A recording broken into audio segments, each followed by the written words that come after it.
There is a piece of content I wanted to react to today. I was honestly planning on making this video, but it looks like someone beat me to it. So I'm curious what his take was and how he did it. There's a new video from Jay Aubrey about everybody's favorite YouTuber, ImAllexx, which I thought would be good to watch. Obviously, I covered the ImAllexx allegations in full when they came out, but there's a whole history to him beyond that I think a lot of people don't know. And Jay Aubrey's a commentary guy who's been watching the community for years, so he knows, all the lore. So I'm pretty excited to see everything he has to say about him. I feel like generally Jay Aubrey does a pretty good job with his videos. If you were around in 2016, you might remember these guys. Holy shit, it's Leafy. Hillary Clinton. I'm gonna have moments where I'll say some controversial shit. I'm gay. The Baited Podcast. Hello, Blazers. Now, Alert Nation. I don't think I can properly articulate the insanity that was the commentary community over half a decade ago without just saying you kind of had to be there. You did. It was fire. How many people in chat right now were actually around for when the commentary community was in this state? How many of you were? How many of you were watching like Leafy in 2016 and all that stuff? How many of you? I want a 1 in chat if you were and a 2 if you weren't. A lot of people saying they were. So people saying, yeah, of course. Mostly, oh wow, it's like all 1s. Okay, interesting. I thought, I literally haven't seen a single 2 so far. 2, I had a life then. L. This was the point in time you needed to be terminally online. This was the point in time to experience, okay? The chaos. I feel like that energy is coming back a little bit right now with commentary stuff. I feel like we're seeing a little more of it, but man, maybe I have rose-tinted glasses about it, but I enjoyed the era so much. It was so fun. With regulation being almost non-existent and a seemingly endless supply of AdSense to be made, everything was up for grabs and nothing was off the table. Yeah, back then you could, like, before Apocalypse, man, you know how YouTubers always talk about the yellow dollar sign now? You guys are probably sick of hearing about it. Oh, I got the yellow dollar sign on my video. I'm not making money. I got limited ads. I'm demonetized. That just like didn't happen back then. Back then, you could get anything monetized on YouTube. Anything you wanted to say, you could post it to YouTube and instantly get green ads. There was no yellow ads. It was just green. There was no review system. Everything you could post would be monetized. All the iDubbbz content cops where he said the N-word in full had Coca-Cola ads on them. That was a crazy time.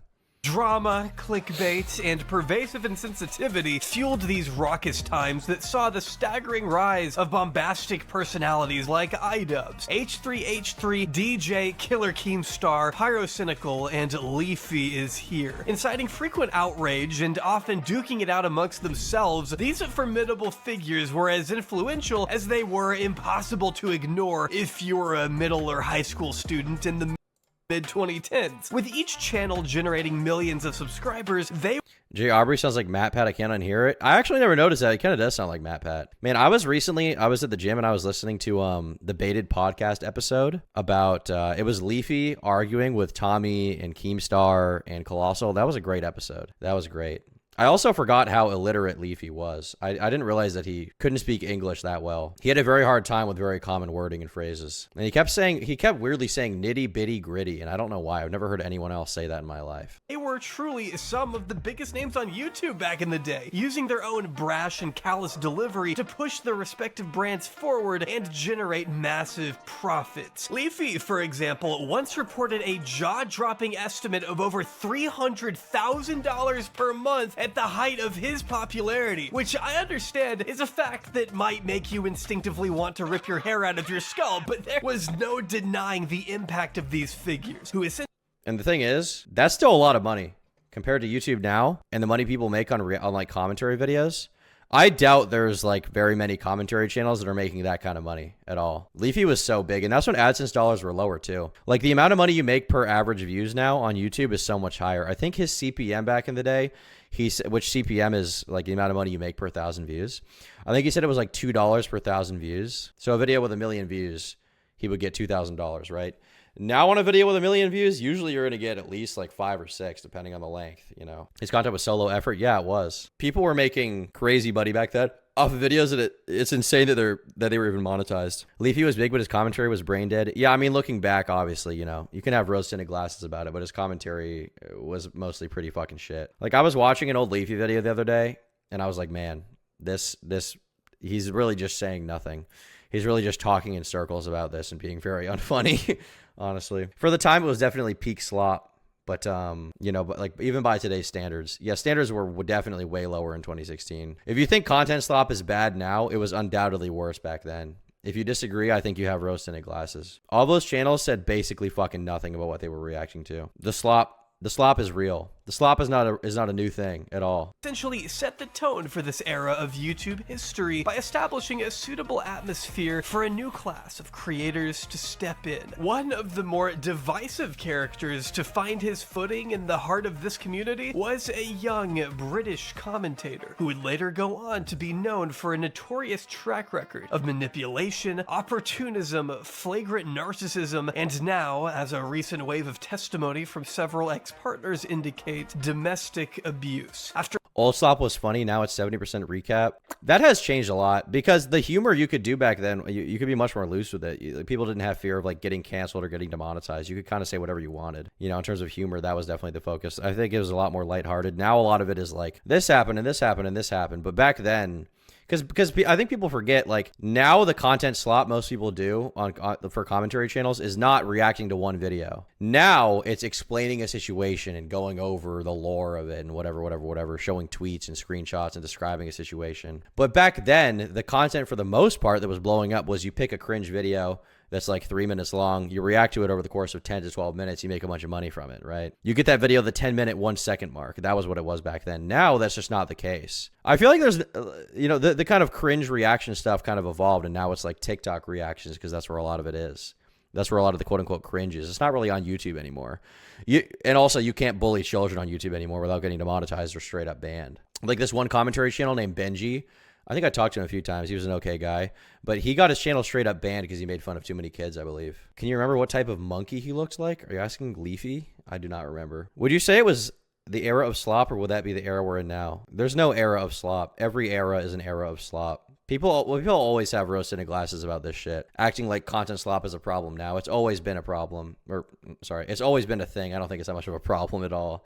People have always been slop maxing, creating the lowest common denominator content to make money. Back then, they didn't even use cameras. They just recorded fucking gameplay or paid someone else to record gameplay and then just talked about, you know, oh my God, look at his fucked up tooth. You know, that was it back then. At least they use cameras now, I guess. I can't think of any huge commentary channel that uses gameplay. There's some, like, I mean, Sensitive Society uses it. He's decently successful. You know, he gets a good amount of views. Pegasus actually is pretty big. He uses gameplay, I think, doesn't he? After a series of horrifying allegations prompted him to lose tens of thousands of subscribers overnight, both fans and critics alike are now left wondering what happens next to a man who had already faced insurmountable controversy throughout the course of his polarizing career. During his 8 years in the spotlight, who did he target and who wound up collateral damage? How What did Dramaler stop doing YouTube? I think Keemstar said it was because he thought YouTube was like deboosting his channel and like he was shadow banned or something. I could be wrong. I think that's what he said.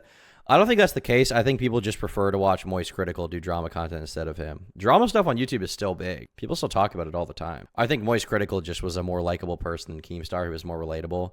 He actually gave takes instead of what Keemstar did most of the time, which wasn't really giving his opinion. So I think that was probably it. I didn't really watch Nafuckers that much. I watched him a little bit, but I watched like Leafy and Pyrocynical back then. And then after that, I watched this next wave of commentary that came up, which was like smaller channels. And that's when I started making content.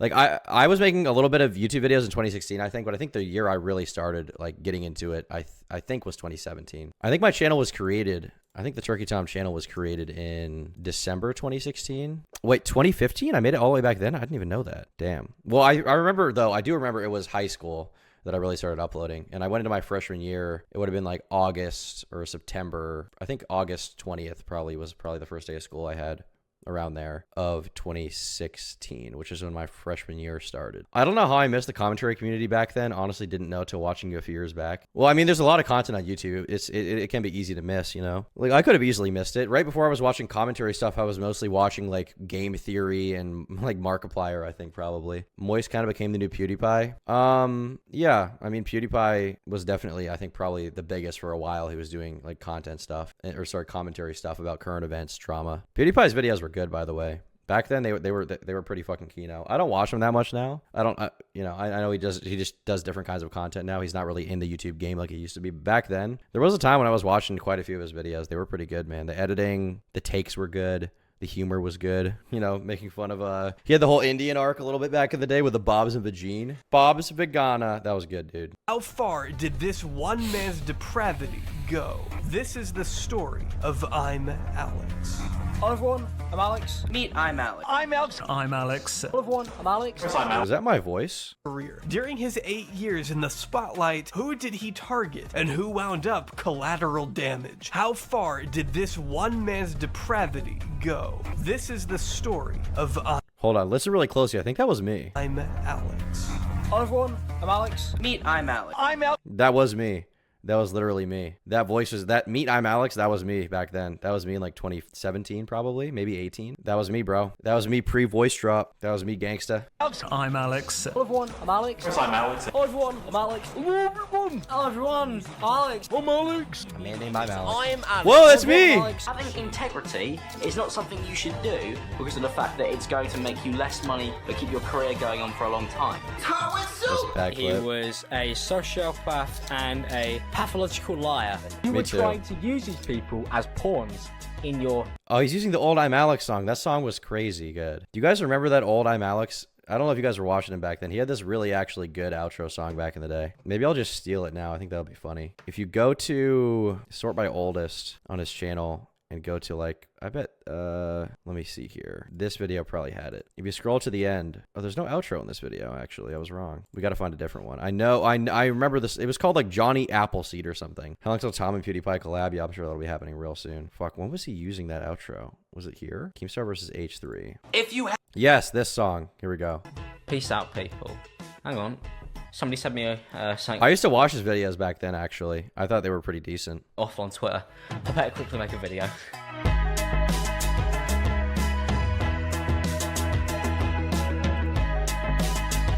I like that song quite a bit. That was good. That was content Kino. I made that. Nuke, did you make the song or did you make the art? I got you. What do you mean I got you? You made it or you made the what did you make? I said the song or the art and you just said yes. What does that mean? Nuke, what does that mean? You made the song? Did you? Is that real? Did he credit the song? Looks like he didn't. He's trolling. What actually is the song name even here? Doesn't look like I can find it. ImAllexx outro song. What is it actually called? Andrew Applebite, Bite Your Lips. Old account. Nukes, can you make me a song like this? Can you make me a silly song? I like this song. It gets me going, dude. I'll pay you to make a song like that, okay? I got $500 with your name on it if you can make me a song like that. I like it quite a bit. YouTube game. No, there's something about ImAllexx I'm not too keen on. The situation for British YouTube ImAllexx is getting worse and worse. Just shoot me an email with the gram or something like that.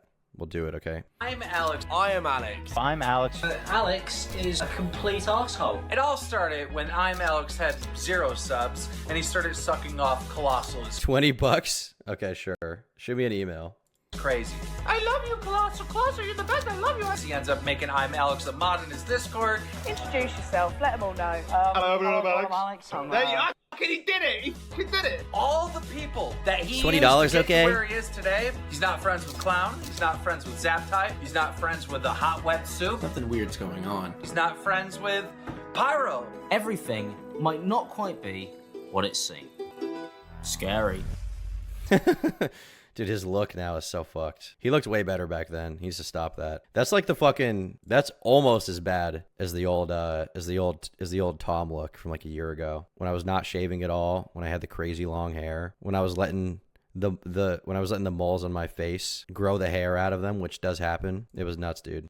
I tried to record this just now, and I realized that my microphone was not plugged in, so we're gonna do it again. I've been making videos for my entire f***ing life, and this is the current state of affairs. I'm gonna make a concerted effort this time to stare into the lens, not the viewfinder. Last time I kept looking at the viewfinder, this time I'm looking into the lens. I'm looking into the eyes of our amazing, wonderful, potential buyers of this sponsor, because that's what this is. We have to pay the editors. We gotta keep them fed. This video is sponsored by Aura. I don't know if you've been keeping up with I've this. done Aura. Great product. Don't use his code though. Use mine. Never use someone else's code. Only use mine. Let it be known. I didn't know he put his face in his videos. Jay Aubrey, by the way, I have met him. He's a very nice dude. Okay, very nice guy. He's a cool dude. Okay, I like him quite a bit. He's such a soy boy. Yeah, but he's my soy boy. Okay, he's my soy boy. Leave him alone. I have Aura True. Your nightmare. Your name is a nightmare. Alex, Have you seen Twitter recently? What do you mean, Twitter recently? Look. No, Danny. Alex. Danny, no. No, how have they found this? Alex Elmsley was born in Hertfordshire, England on February 1st, Hertfordshire, England. Once again, let me reiterate. I will belabor this point because I'm using the term belabor so much today. I will belabor the point that every name in England is retarded. Every name in England is retarded. And unfortunately, that extended to the United States, where we decided to name every town here after a town from England. That is a terrible idea. We should have named it like Money, like there should be like Money City or like Base Town or like Freedom Town, something like that. Instead of like, what is Boston? What is Boston? What is that? New York? Oh, Old York? Cringe. Thanks for the raid, Mike. 1999. Creating the ImAllexx channel all the way back in 2013, Alex has admitted himself that this wasn't his first attempt at making it big on YouTube, going through about 7 different channels before finally seeing some success in the form of a couple thousand subs thanks to his FIFA gameplay. Alex was able to bring in a humble but steady income from this hobby, taking great pride in his achievement as he much preferred making videos to working at the local Tesco. But once the FIFA community saw a decline in popularity, Alex's growth came to a standstill. After a brief taste of success, Alex's channel was dead in the water, which he admittedly took pretty hard. And I was very sad, because YouTube is something that I've been doing forever, and I never thought I'd ever see any success from it. So to have a glimpse at that, and then have it taken away in such a quick period, at a time where we all thought we were going to be doing exceptionally well, was genuinely devastating. Devastated emotionally and hemorrhaging subscribers by the day. It's a very common thread that a lot of YouTubers who make commentary videos did something else before. I, for the most part, was always making commentary videos. I kind of started with commentary and then deviated and then went back. But for a lot of people, like for ImAllexx, he did FIFA and then did commentary. For Cody Co, he did like Vines and then went to YouTube and he did commentary videos. And I mean, it makes sense, right? If you make commentary videos, you can kind of more easily get attention on your stuff than quote unquote doing original content, you know? Not that there's not good commentary content or something, but when you do commentary, you get to put a famous person's name and face in the title, which makes people who hate that person want to click on it, or makes people who like that person want to click on it to see what you have to say and defend them, or maybe come around to, you know, the point that you're making. A lot of people who do commentary stuff just started with something else and then just fell into it because they realized, like, why would I not? You know, it's a super simple format that I feel like I can do. And most people who do it, it doesn't really work out, but for those who do, it pays off in a very big way.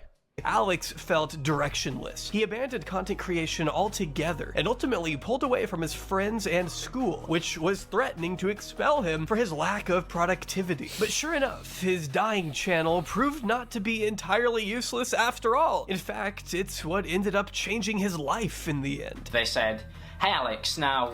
Alex has a severe lisp. It's the most unbelievably upsetting, unnerving thing I have heard. How people ever put up with him in the past is completely alien to me. Those people must be subhuman. Well, I'm one of them. His lisp isn't that bad. There's certain words that he definitely, fucked up on, but like most of it, he's fine. There are certain words that it is disturbing. He does have a rather large tongue. I remember that was a meme back in the day. He had a really, really long tongue, and that's why he has a big lisp. His tongue is too big for his mouth. Hawk Tua, by the way, but I don't think he lisps on every word. He kind of has an average British person inability to pronounce the letter S. We don't really want to kick you off the course. You've got like 4,000 subscribers. Quite clearly, you can do stuff. The modest sum of like when he said stuff there, he didn't have a lisp on it. It's certain times it affects him. 1,000 subscribers he had amassed was more than enough to convince his academic advisors to keep him enrolled in a media course. And from there, Alex saw new potential for his discarded passion. Throwing himself back into YouTube, Alex vowed to revive his channel by uploading a new video every single day. But he was pretty young when he blew up, too, because keep in mind, college in the UK is not... Like, college in the United States is, like, 18 to 21. College in the UK is, like, 16 to 18, I believe. College is, like, the last 2 years of high school in the United Kingdom. So, I think he was, like, 17, maybe 18 when he was really starting to blow up on YouTube. So, he was a pretty young guy to be making it. But, leaving FIFA in the dust, Alex looked towards a brand new opportunity on the horizon: commentary. And I stumbled across the commentary community. Just a group of people who seem to be pretty real, who would just talk about YouTube in a way that most... Pretty real? Yeah, that's very ironic, I think. That's probably not true at all. Good cope, though. Commentators are the most real guys in the game. Most people never talked about YouTube before. Alex's first major boost came from a video he made on the infamous battle between iDubbbz and Leafy, notably thanks to a retweet from... Would you be interested in me producing some ambient tracks to your videos? No payment needed, just want to get some exposure? Yeah, shoot me an email. We'll talk about it. From Ian, which shot his channel up from a stagnant 4,000 to 10,000 subs literally in one. I forgot that iDub shouted him out. Was it in a content cop video? I didn't even wait. Which does he say which video it was? Subscribers he had amassed. And from there, Alex saw new potential for his discarded passion. Throwing himself back into YouTube, Alex vowed to revive his channel by uploading a new Wait, that's literally the same microphone I have, AT2020 USB with the same filter. Video every single day. But leaving FIFA in the dust, Alex looked towards a brand new opportunity on the horizon: commentary. And I stumbled across the commentary community. Just a group of people who seemed to be pretty real, who would just talk about YouTube in a way that most people never talked about YouTube before. Alex's first major boost came from a video he made on the infamous battle between iDubbbz and Leafy, notably thanks to a retweet from Ian, which shot. That's so crazy. I forgot that back in the day, a retweet would get you subscribers. That does not happen anymore at all. People don't subscribe from retweets.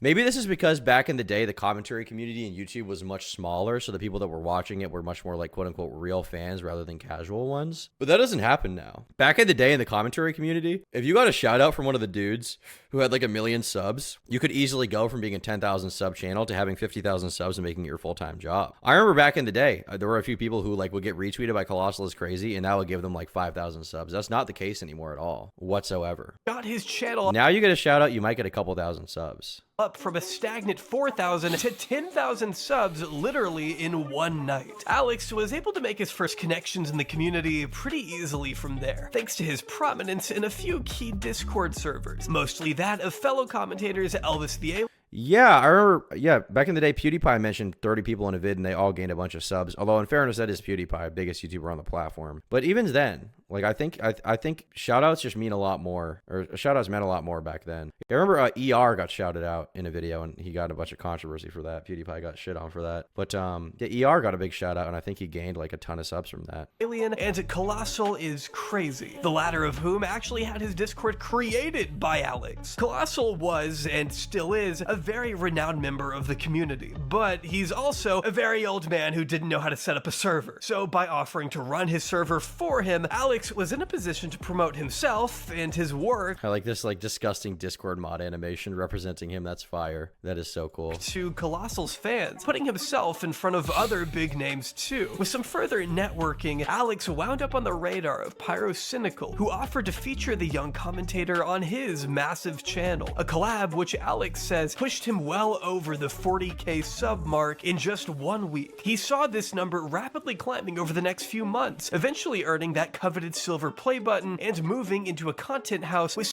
Man, I'm honestly a little bit mad because I was making a video and he's going over a lot of the same beats that I was. So that video probably won't come out for another year or two now. I'll probably put it on the back burner. But he's right. Alex was a really great networker back in the day. I remember people even on podcasts would talk about the fact that he was a great networker. His videos weren't bad by any means. They were fine for the most part. You know, he was a little funny. He had the right amount of humor in it. He had the right amount of information and commentary. He had generally agreeable takes.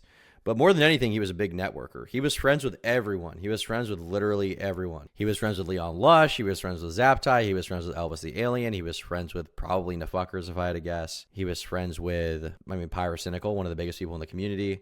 The only person he wasn't friends with was Leafy. And that's because Leafy by that point had been ousted from the community. He was persona non grata, you know? He was officially a member of the iDubbbz clan at that point. So basically this is all iDubbbz' fault. If iDubbbz hadn't shouted him out, we wouldn't be in this position. Shout out iDubbbz for doing another bad thing. Fuck you, bro. Was he friends with Hawk Tua? He probably was friends with Haley Welsh. They probably created a lot of content together and that was based. How old was Haley Welsh in that? If she's the same age as me, she's 22. In 2016, she would have been 14.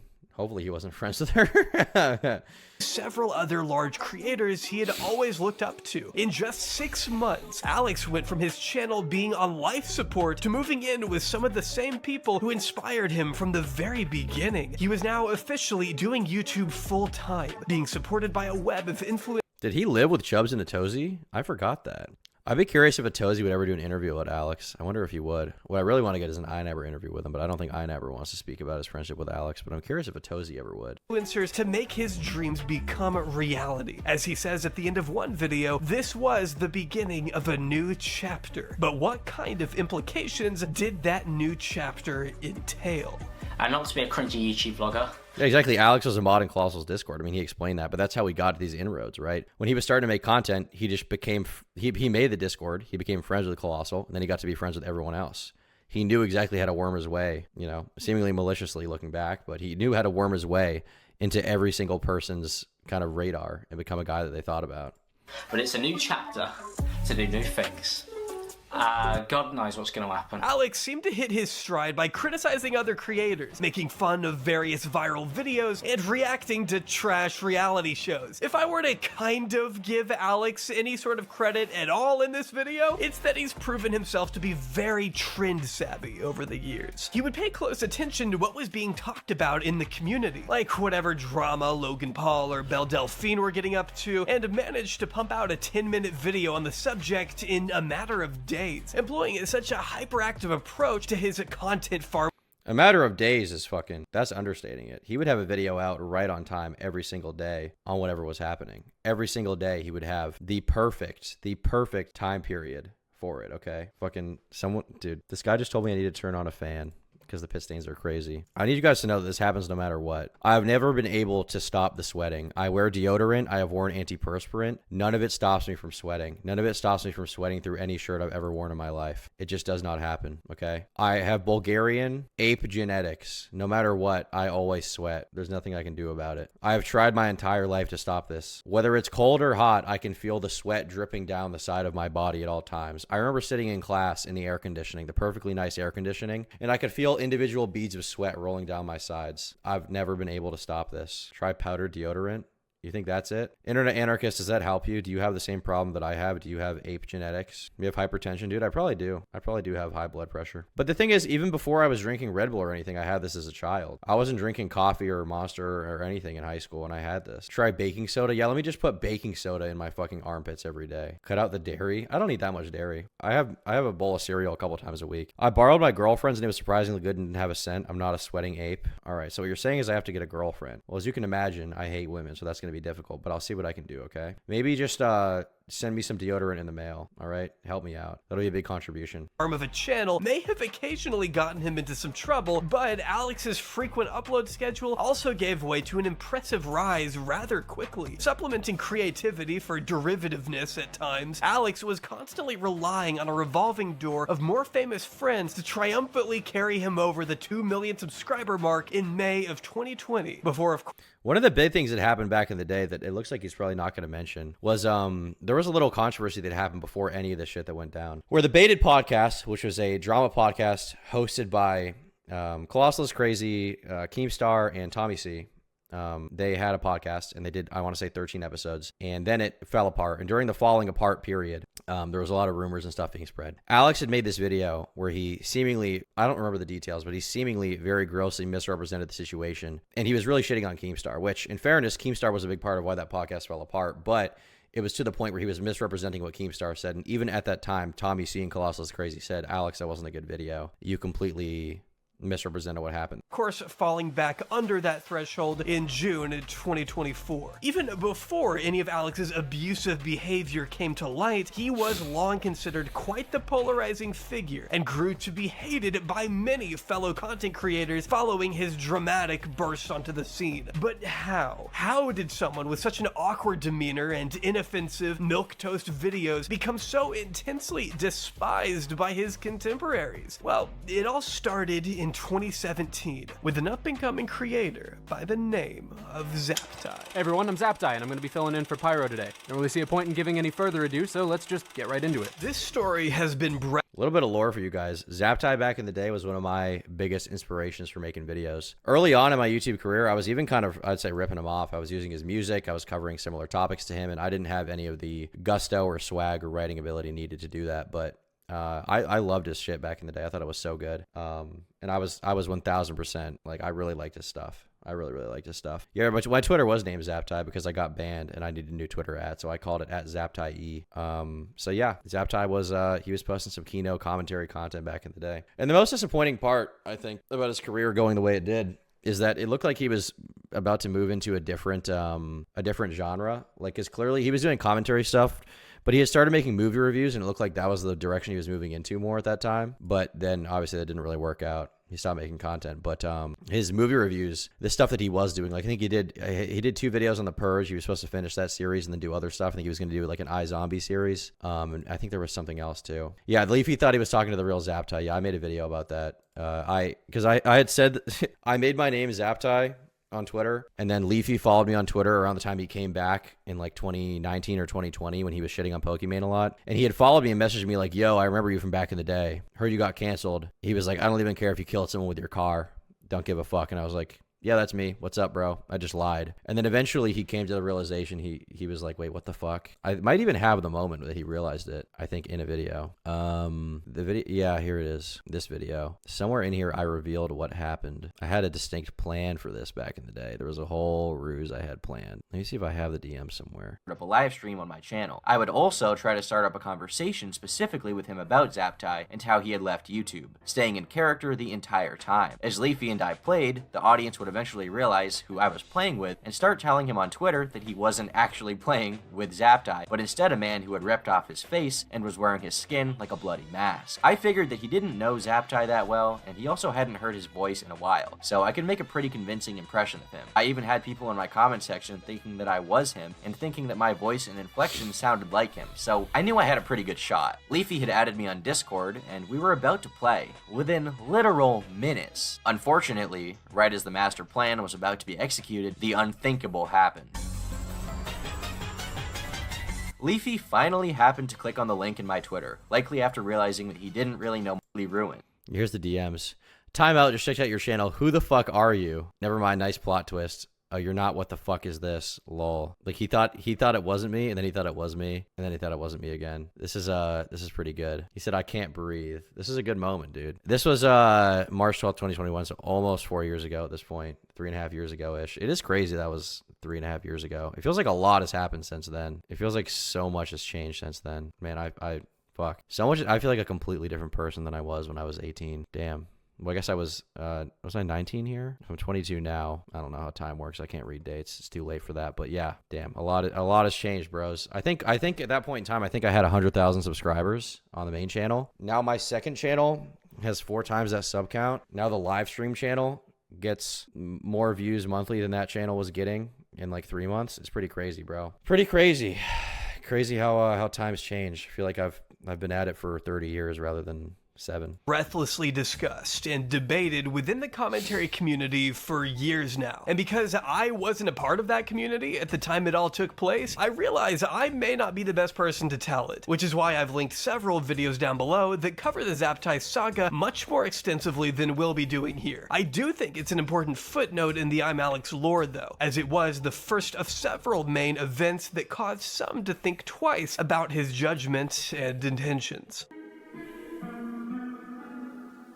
Zaptie, or Ed, was a Canadian commentator coming into his own at the same time as Alex. In fact, by Alex's own admission, the two were best friends throughout much of 2016. Much like Alex, Ed once found himself being featured on Pyrocynical's massive channel, receiving wide publicity and seeing a similar boost in subscribers. His content style could be described as heavily inspired by those who came before him. Colossal is crazy, and I hate everything, especially the latter, as movie reviews were kind of Ed's bread and butter. He became a host of the Hot Wet Soup podcast, which he ran with Elvis the Alien and Bionic Pig for a little while. He received a shout out from Leafy is Here and was even on track to collab with IHEs sometime in— I forgot he got a shout out from Leafy. It was in one of the he got shouted out in one of the Keemstar exposed videos. He was like he like, because I think he was in law school, he was like basically playing the role of like a lawyer, legal expert in that video. He was like, technically this would qualify as defamation because Keemstar said this and this. In 2017, dropping out of law school to pursue YouTube full-time, Zaptie was considered a rising star in the small pocket of the internet that he occupied, but such potential wouldn't last long.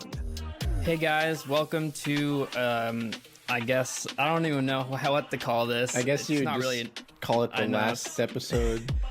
It's not really an episode. It's probably like none of us wanted to make this.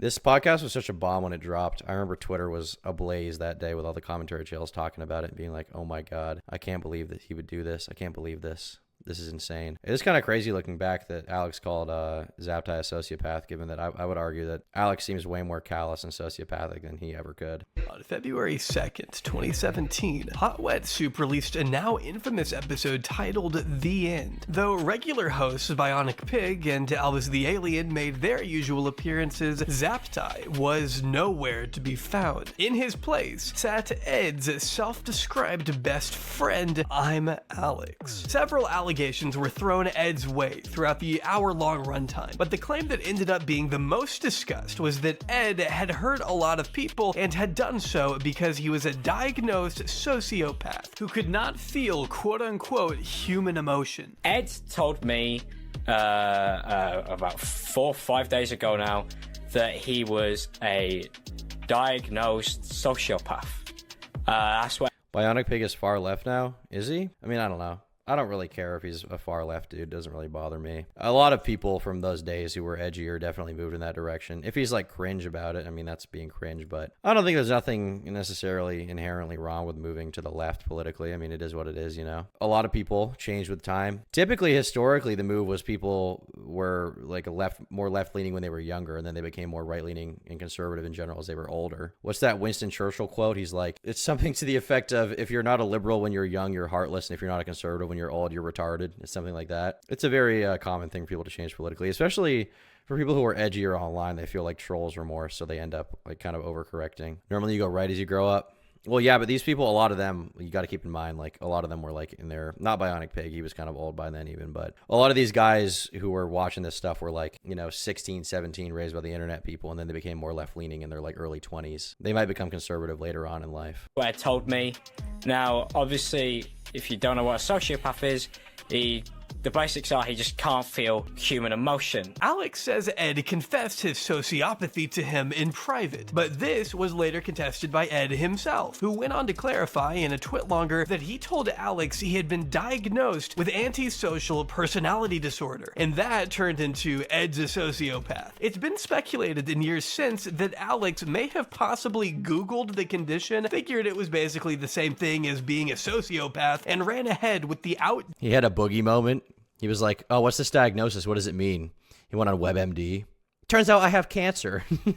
I think the internet has sped this shit up so much faster. Like, the internet has sped up the political changes so much faster because people are exposed to stuff so much faster. Now, it used to be that, like, most of your politics would be informed by real-life experiences. And you'd have some media, like, effect on that, too. Like, the media would definitely influence how you see things. But now, like, there's so much political influence online. Most people, I think, get a lot of their politics from what they see through the internet. At least the people I see on the internet. Maybe in real life, that's not the case. But with the people who are online, the majority of how they feel about politics in the world is influenced by what they see on the internet, like Twitter, Facebook memes, stuff like that. That really informs how they feel. The commentary channels and YouTubers they watch, know what I'm saying? Dated labeling in front of hundreds of thousands of people on Hot Wet Soup. Somewhere along the line, the term sociopath was brought into the mix, likely by someone doing a quick Google search of the term ASPD. And I Googled it, and I went, well, how do I help you if you're a sociopath? And he said it's not. Oh, shit. Did I do a bad thing? Fuck. I didn't realize I wasn't supposed to say that on stream. I didn't realize I was, like, leaking. I figured that was already public. Dan tweeted at me because I talked about who was going to be on the election stream. I didn't realize I wasn't supposed to do that. Shut your goddamn mouth with a guest list. I'll beat you in arm wrestling, then choke you out. You don't want this old man strength. Trust me, on God. Holy shit. What did I do? What did I do, chat? What the fuck did I do? Oh, shit. I effed up. W Riz moment. W leak. It's not curable. Without bothering to educate himself on the nuances of antisocial personality disorder, or even waiting to see proof of an official diagnosis from Ed, who by Alex's own admission was also a pathological liar. I know. I can't prove it's a pathological liar, but I know it's a pathological liar from my experience with Ed.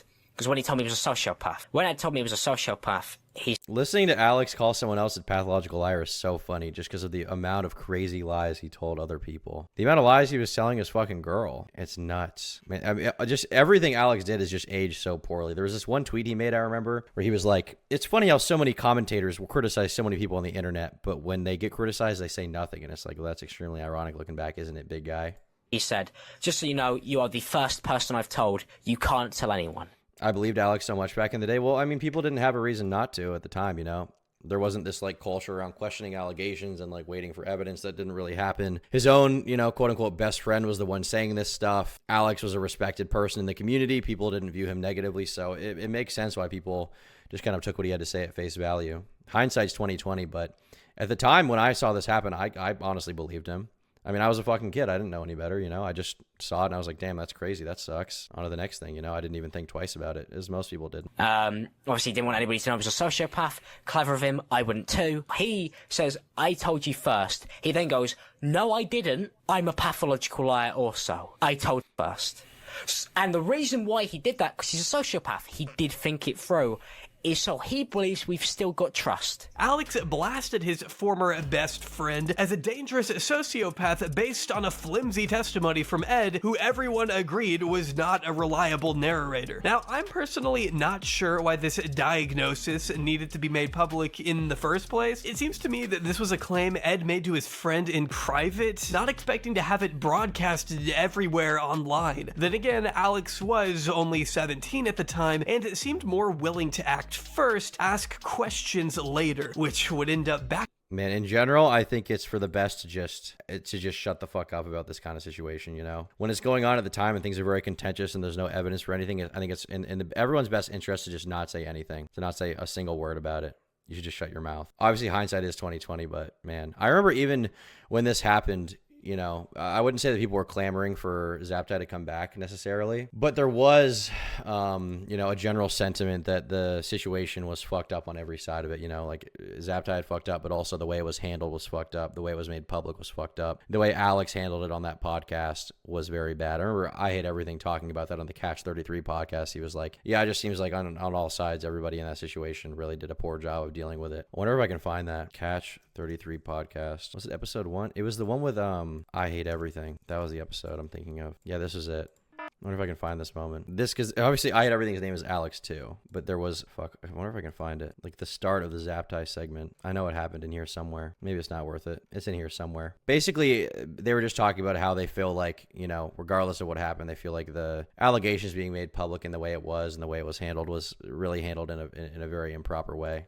Backfiring in the end when it was revealed Ed had in fact lied about his antisocial personality disorder diagnosis. This forced Alex and the others into an uncomfortable position. They had been deceived, but because they were willing to take Ed's word at face value, they ended up amplifying false claims that their close friend was a sociopath. This resulted in the episode being removed from the channel, and Bionic Pig and Elvis the Alien both expressing regret at running ahead with the information and airing it out in the first place. I'm still like kind of regretful of making the. They all expressed regret over making it and how it went, except Alex. Alex never backed down from this. He never backed down from how it went. And the only person to relitigate this was Nicholas Diorio. Keep that in mind. He was the first person to do it, so shout out to him. He was the real groundbreaking guy here. And, you know, like... Oh, yeah. The whole situation was handled terribly. Yeah. Should not have done I'm 50-50 on that. Like, I know that... No. Actually, I'm 100% against the end because... mainly... I hated it. I hated it. Mainly because it was all about his sociopathy that he doesn't have. That, you know? Like, we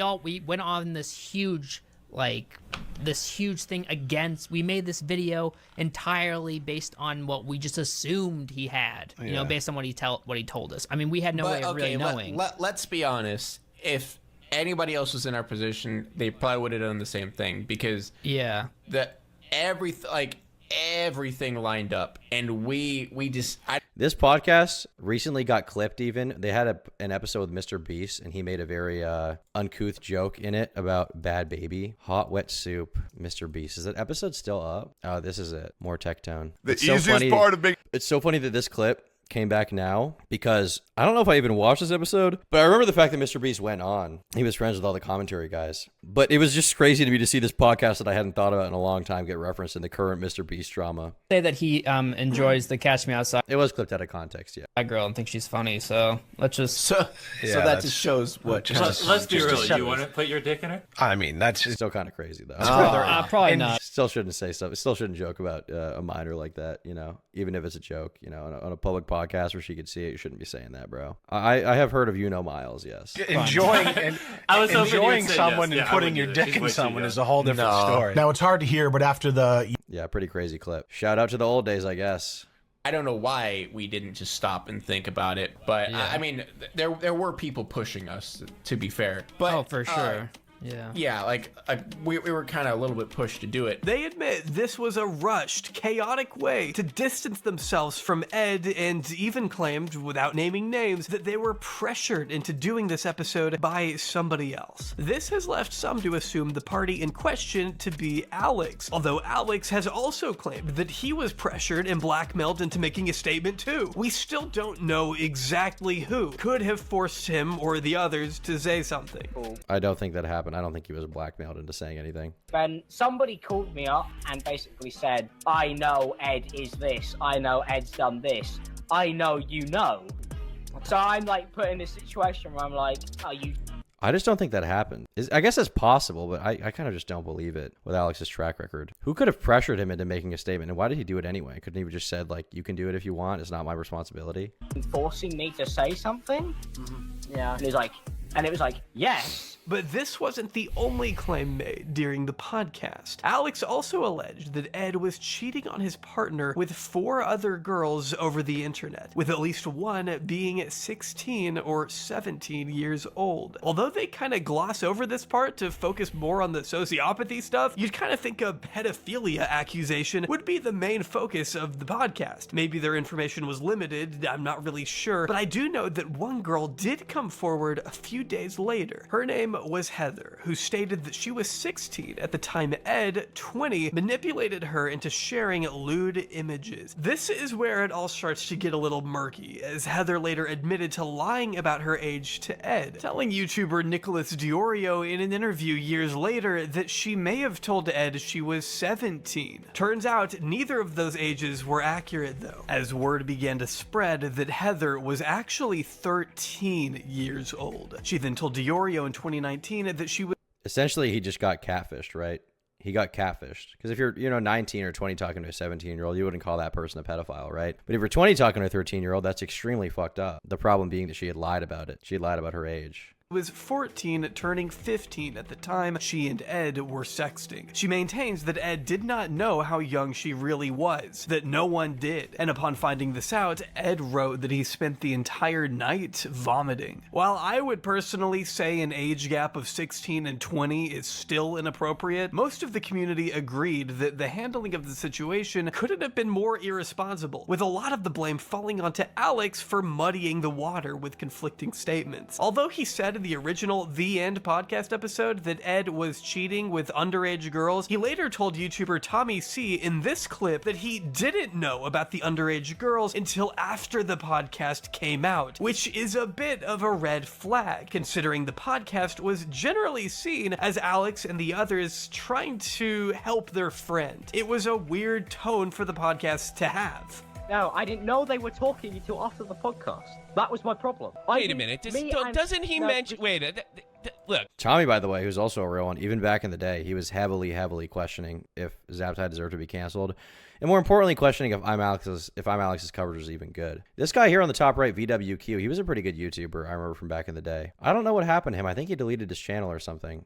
His name is VWQ, and then he changed it to Danarchy, but he made pretty good videos back in the day. He was part of this wave. There were a few waves of commentary back in the day, and this is like totally autistic lore that nobody should care about, but I don't know, for whatever reason I care about it because I remember watching it on YouTube. There were a few waves, okay? There was the wave of like Leafy and all those guys, Pyro, all those guys, right? No fuckers. Then there was the second wave of like ImAllexx, Wild Spartans, people like that. And then there was the third wave of like Kavos and VWQ, and I think Sapaz was one of them, who criticized the second wave. The second wave criticized heavily, especially Leafy. The third wave especially criticized the second wave, okay? It was like the fucking caterpillar eating itself. And later on, Kavos really blew up from his, I think, Logan and Jake Paul videos. And that's what really ended up blowing him up. I mean, if you look at his channel, I think his most popular video was removed because it had the forest footage in it. But he had a video, I think, that had 14 million or 17 million views or something that was released like the day that Logan Paul shit happened that actually got cited in news articles. Which wave were you? I don't know. I feel like I wasn't really necessarily a part of one. I wasn't really peers or friends with any of these guys when it was happening. I was kind of existing on the outside. I think at the time I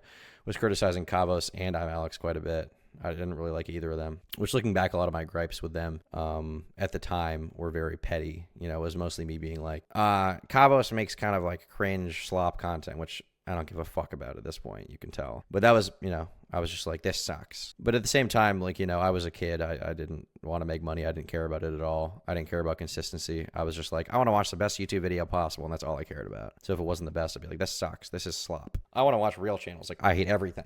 V, doesn't he mention in the podcast that he knows about these underage girls? I'm sorry, Alex. That's exactly what I was thinking. Alex, I'm sure. I remember I found out about you when Keemstar made the Twitter video. Yeah, that was the first time that a lot of these guys knew who I was. Like Tommy C especially, he was defending me a lot of the time, which I got to give him props for. You know, looking back, I think that maybe my indignance and just anger at Cabos and Keemstar over the situation was kind of dumb. Some of the criticisms were probably dumb, but Tommy C was coming in to defend me quite a bit, and I appreciated that. You know, he was a real one. He was putting me on, saying I made good vids. I don't know. I guess at the time, I don't know why he did, but he thought that I would become some kind of a YouTube god. I don't really see what he saw at the time, but yeah, there was this video that I had essentially made a tweet where I was shitting on Cabos for making like a bunch of videos about Jake Paul that were repetitive, and Keemstar Turkey Tom Twitter video. Keemstar made this Twitter video criticizing me, which is a really funny moment. There's a full video in there where he says that I'm not a turkey, and that was the first meme of the channel ever saying I wasn't a turkey. I think I was 15 when that happened. I remember being in fucking school. I was like in high school, and I remember at one point I like stepped out of class to call Tommy C about what was happening and like talk to him about the drama. Be like, yeah, I'll be on Shot from the Point tomorrow. Pretty funny looking back. I remember kids at my school were like, yo, I saw Keemstar talked about you. I think I found you from Keemstar saying that. Yeah, that was definitely a moment. Well, you said in the podcast that you knew that he was crazy time to be alive. Speaking to underage girls. I'm pretty sure we didn't know that or mention it on the cast. What I knew is that he was cheating on 4 girls. That's what I said. Since the beginning, pretty much, from the timelines we've crossed over with all the girls, some we can't name, she was being cheated on with 4 other girls who were 16 and 17 years old. The inconsistencies and general sloppiness culminated in Alex's reputation being a little dinged, to say the least. After his second twitlonger, where he announced he'd be getting therapy, Ed left the internet. Though he did attempt a short comeback at the end of 2018, he'd ultimately delete every trace of his content from YouTube, making one final ill-fated comeback in 2021 under a different alias before disappearing again. For the most part, Ed banished himself from the community, and everyone pretty Hey, that's me. I can see my house from here. much moved on. It was an ugly, tangled mess of a situation, and quite frankly, I hated researching it. It reminded me that we should all probably go outside and connect with the real world a little more. Not true. Do not connect with the real world. Do not go outside. Watch the Tom Dark Live channel. Watch the Tom IRL channel. Watch the Turkey Tom channel. Watch them all. No, Emma, I have not seen the Northern Lights. I'm inside my basement. I have not seen the Northern Lights whatsoever. Because this was a lot to digest. My eyes now hurt from reading so many twitlongers. Maybe most relevant to our story, though, was that Alex was able to use this situation to say he cared about victims. It was a chance for Alex to curate a pure, well-meaning persona that we could all trust and support. He was making himself out to be someone with the moral clarity to do the right thing, someone actually looking out for others who had been wronged. In hindsight, we now know that this persona was always complete bullshit. In reality, Alex's mismanagement showed how willing he was to crudely insert himself in situations that didn't otherwise concern him, rushing to make something public without the proper due diligence, hurting himself and others in the process. And it wouldn't be the last time he'd do it. Oh, this is where we get into some even more saucy stuff. Slazo. This is one of the first things that blew up my channel, that's covering the Slazo situation, which looking back, I think I made some mistakes in my coverage there. I was probably a little too spiteful and vitriolic, but overall the factual basis of it was good. I think I did a good job, but I think that you know, some of the more vitriolic stuff I do regret a little bit for sure. I went a little chud mode.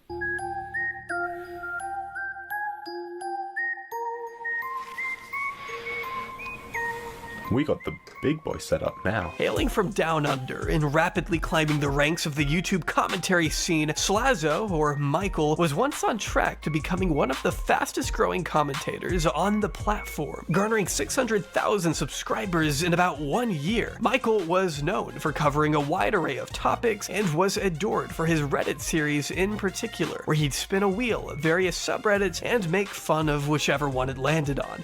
This is also a trend I hated back in the day, man. I was just a little fucking hater. I hated everything. I was like the perpetual hater. I remember I made a video called The Men Who Sold the Subreddit where I shit on, I think I shit on Slazo, Wilbur Soot even, Sorrow TV, I was talking about them all. Well, Soothouse actually commented on this. I wonder if this is Wilbur Soot himself. Slazo commented here. I think I said it was plagiarism, which looking back, it is not plagiarism at all, but that's the point I made. I made some pretty good points. I'd just like to point a few things out. I don't really consider using posts from Reddit to be plagiarism the way you say it is.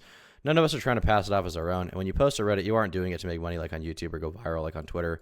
You're doing it to share something and see what others think. So I don't see any problem with using them on YouTube where they were posted with the purpose of being shared. That's so interesting. I fucking forgot that this was even a thing I did. So much lore. This video is reminding me of so much. This is like the history of the commentary community in general, this whole ImAllexx video. I was like, these guys are plagiarizing because they're reading Reddit posts and videos, which looking back is so retarded. But once again, I was just a little hater at the time. I didn't give a fuck. I was just like, it's bad content.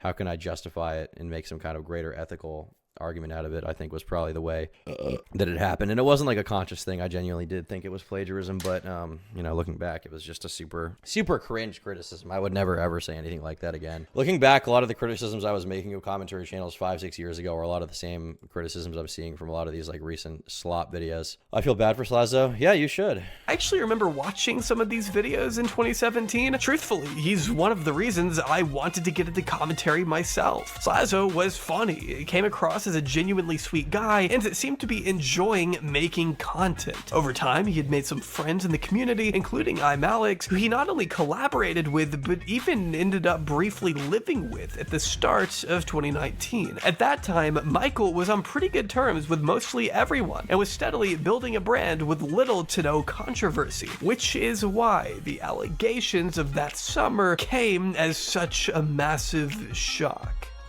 A commentator is under fire. We're talking about a YouTube under commentator fire. The way Keemstar talked back then was so funny. Under fire. Slazo with 800,000 subscribers. Well, to be clear, he had 800,000 on June 7th, and now he doesn't. On June 10th, 2019. Man, back then, I feel like people don't focus on this as much now. Back then, losing subscribers was such a huge deal. If you were losing subscribers, everybody considered your career to be officially over. Losing subscribers in a thumbnail, that was how you got the views, man. Thank you, Kevalis, for becoming a member. At FizzyPop on Twitter, or Che, published a twitlonger in which she accused her ex-partner Slazo of a litany of disgusting, manipulative, and predatory acts when they were dating in 2016. Che, who was 14 to 15 at the time, alleged Michael, who would have been 16 to 17, had sexually assaulted her on numerous occasions, legitimizing her claims with a cachet of screenshots that showed some pretty shocking and heinous messages from Michael, where he seemed to allude to rape in an extremely callous and inappropriate way. The events Che described It's rape time DM. Classic. Described were horrific, so it made sense when the vast majority of the community threw their immediate support behind her. After all, it's worth taking claims like these seriously, and it genuinely seemed to many like Che had been taken advantage of by a sex. To be clear, the majority of these people now have apologized for how they handled that situation. So I don't, you know, for the most part, for most of these people, I don't think there's any ill will you need to have towards them. They were young, they fucked it up. Should they have been criticized at the time? Absolutely. Should there have been a backlash? Absolutely. But all these people, you know, they were misguided in believing their friend. But ultimately, you know, there are some people, I think King Ani, she to this day has avoided responsibility for what happened here. She recently came back and I think tried to say that when ImAllexx got exposed, she was like, Alex manipulated me and that's the reason this all happened, which is like not really the case at all. You totally were on board with all of it, even past ImAllexx, preying on his downfall. Tom, if I make a commentary channel, is it automatically a T channel because I'm a girl? If you don't say gamer words, yes. Hungry monster. Michael began losing subs, and a number of his former friends made a concerted effort. It's gorilla time, but you'll like it. It's gorilla time. We used to say gorilla mode. I think gorilla time is good, SB. That's a good addition. Good addition to the repertoire. We're saying it's gorilla time now.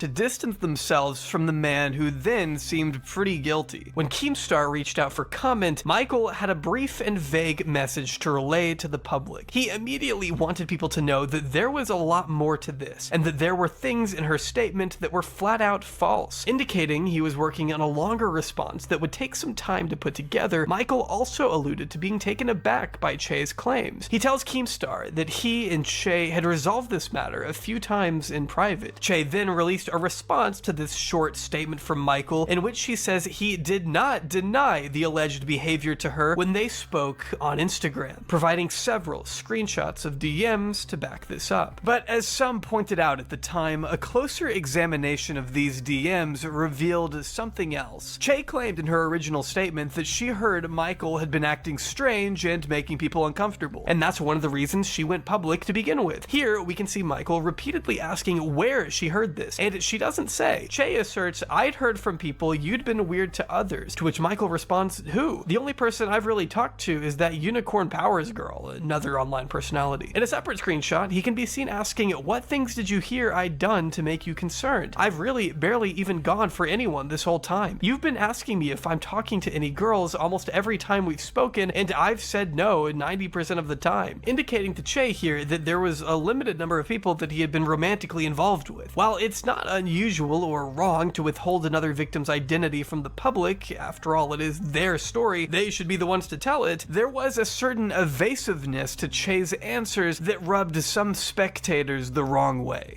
Yeah, and looking back, it's hard for me to tell like exactly what happened behind the scenes here. Like if Che knew she was lying, or if she was like, she just felt hurt by her ex-boyfriend being a shitty boyfriend, and she ultimately thought that was worth going public with it, and her friends convinced her it was abuse. It's hard for me to tell, but yeah, it was definitely a very, very misguided expose.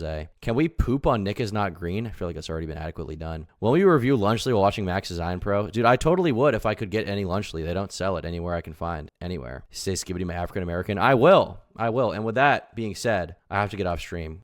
But we will continue this video and go deeper into the allegations because I'm going to have a lot to say about what happened there. What is the next date I'm going to stream? Let me look at the calendar. What is the month? It's October 2024 calendar. All right, so right now it's the 19th. I'm going to be gone until I'd say I'll stream again on the 25th. So next Friday I'll stream. I got to get videos done next week. But I'll be streaming again on the 25th. I'll finish this video. I'll go over more of the lore, and we'll go right back to it. With that being said, thanks for watching. Hope you enjoyed. Appreciate all the donos. Appreciate everybody who liked it. But I do got to get off. I got to go record a vid, pack for my trip, get ready to go. But yeah, on the 25th, I'll be live again. Don't stream again. Based. I won't. Thanks for watching, guys. Take it easy. Be safe. Don't do drugs.